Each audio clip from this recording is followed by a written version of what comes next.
What's up guys, Houndish here, and today it's time for the weekly reset for Destiny 2, and it's the 22nd of October, so this takes us into the third week of episode Revenant, and that means there is plenty of new, relevant content from Revenant. We'll touch on that stuff, but also game updates this week, and there is another patch, this one bringing a bunch of fixes again for Revenant content. So we'll cover the major changes there. Plus, we've got heads up for content coming up in the next couple of weeks. We'll take a look at the Eververse inventory, as well as key featured rewards, vendor inventories, and the majority of important stuff to know as we head into this week's reset. So, as always guys, I hope you find this video useful. If you want to show some support on the channel, hit that subscribe button down below. And otherwise, now let's get into it. And first up, we should say straight away, Festival of the Lost should be dropping next week, so we're probably going to get a bit of a reveal for that, whether it's the trailer, although that may drop next week. Bungie will probably at the very least talk about some of the new rewards in the twin, so I'll keep you guys posted when we get additional details. And otherwise for this week, Revenant continues. We aren't anticipating seeing any new major stuff alongside the reset, as all of the Act 1 content dropped in the first week, but otherwise it's a good time to continue progressing with the Revenant content ahead of Act 2. We've additionally got the reset for Vesper's Host, so if you're going after Icebreaker, good luck on those drops. There are also some changes in the patch today for some of the rewards there, so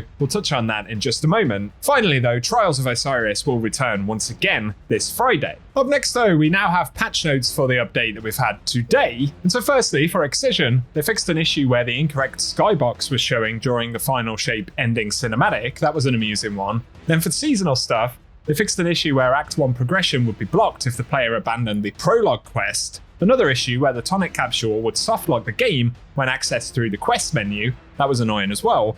On top of that though, they fixed an issue where players could get locked out of creating tonics if the tonic brewing guide went to the postmaster. Another where major fieldworks did not play their correct corresponding voiceover.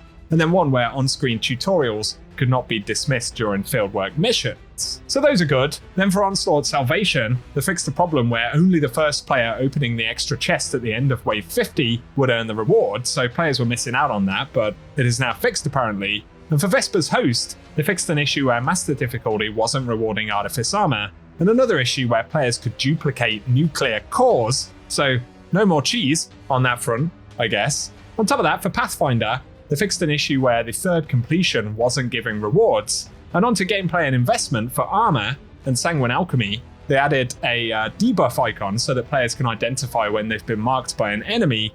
And for Peacekeepers, they fixed an issue where SMGs could maintain their damage buff indefinitely when swapping between weapons. So a couple there. And finally, for weapons and heavy burst hand cannons, they fixed a problem where they were dealing slightly reduced precision damage. For Revision 0, they fixed an issue where it would lock into sniper mode when using the heavy burst origin trait.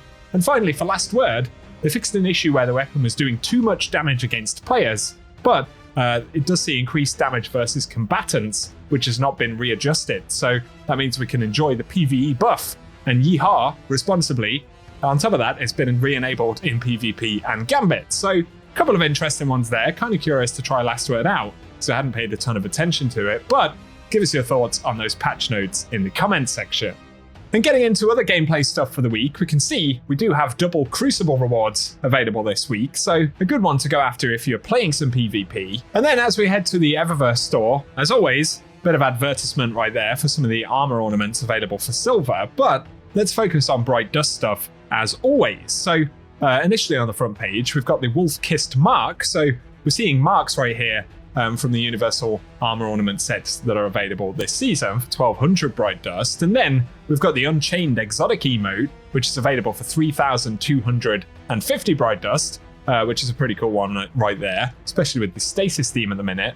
And then we have the Vex Incursion entrance available for 450 Bright Dust on the front page. On top of that though, for shaders, we've got the Dyed Finality available this week, a nice one from the previous episode, so one to add to collections. On top of that, there is the Argent Teratorn available on the front page as well. Over to the main Bright Dust section though, we've got the Birthday Cake Exotic Multiplayer emote, available for 4,250 Bright Dust as always, a pretty cool one. Additionally, there is the Jaunty Dance, a legendary multiplayer emote, so we'll have a quick preview of that one. We can grab it for 1,250 Bright Dust. We're still seeing a lot of stuff from Echoes right here, so there's the Keramus shell, available for 2850 Bright Dust, which is a rather curious looking thing.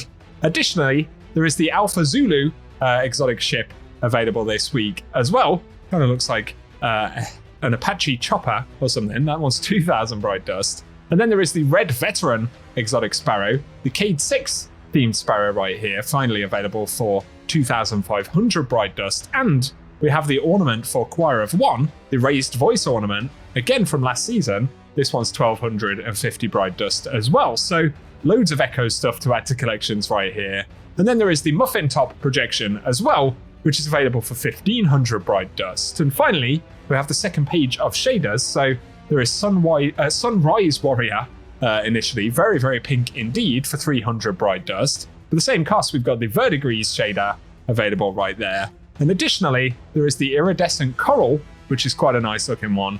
And finally, we've got Boreal Char, which has come up many, many times. So let us know your thoughts on those. But there's the Vex Arrival Transman effect, as well as the Nightmare Emergence Transman effects. We'll preview that one. And finally, we've got the Vitreous entrance available once again right here. So let us know down below if you plan to pick anything up from the Eververse store this week. We'll also take a quick look at Banshee's featured weapons for the moment, and we've got Memory Interdict, which has got Pulse Monitor and Chain Reaction.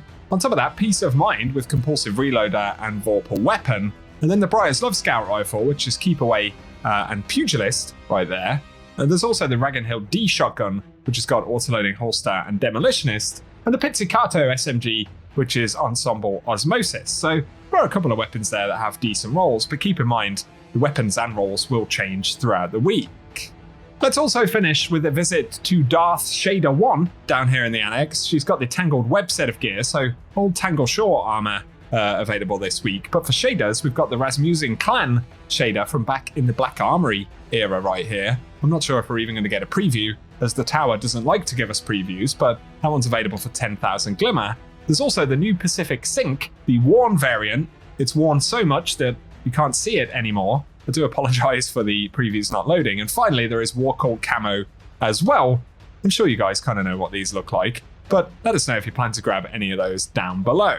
On to a few other bits of content for this week. The Nightfall will be Heist Battleground on the Moon. It's a good look on the hunt if you are diving into that one. Otherwise, for the exotic mission, we've got Vox Obscura, which can drop the Dead Messenger, so another good one to go after if you've never picked it up. And then the featured raids this week are Root of Nightmares and Deepstone Crypt, so that means that Conditional Finality and the Eyes of Tomorrow are both going to be farmable this week. And we can say the same for Ghost of the Deep and the Navigator, so if you need to pick up any of those exotics, it's a good time to jump in. But we also have the Prophecy Dungeon featured as well, and those did see the rewards updated just last season, so a fair amount of pretty good stuff to go after on that front. Very finally though, we've got the Lost Sector rotation for this week. We don't know what all of the world drops are just yet and exactly when they'll come, but we can say that we've got K1 Revelation on the moon for today, and then we'll get Dreaming City Lost Sectors on October 23rd, starting with Bay of Drowned Wishes and Chamber of Starlight on October 24th. Then we'll move over to the EDZ with the Quarry on October 25th and Excavation Site on the 26th.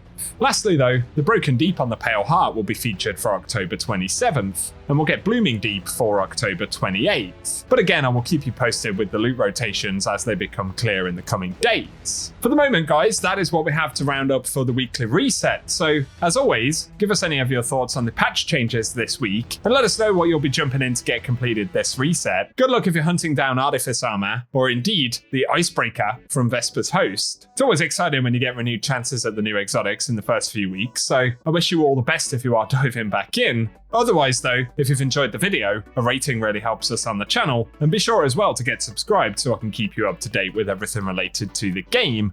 Otherwise though, thanks for watching, and I hope you guys have an awesome day.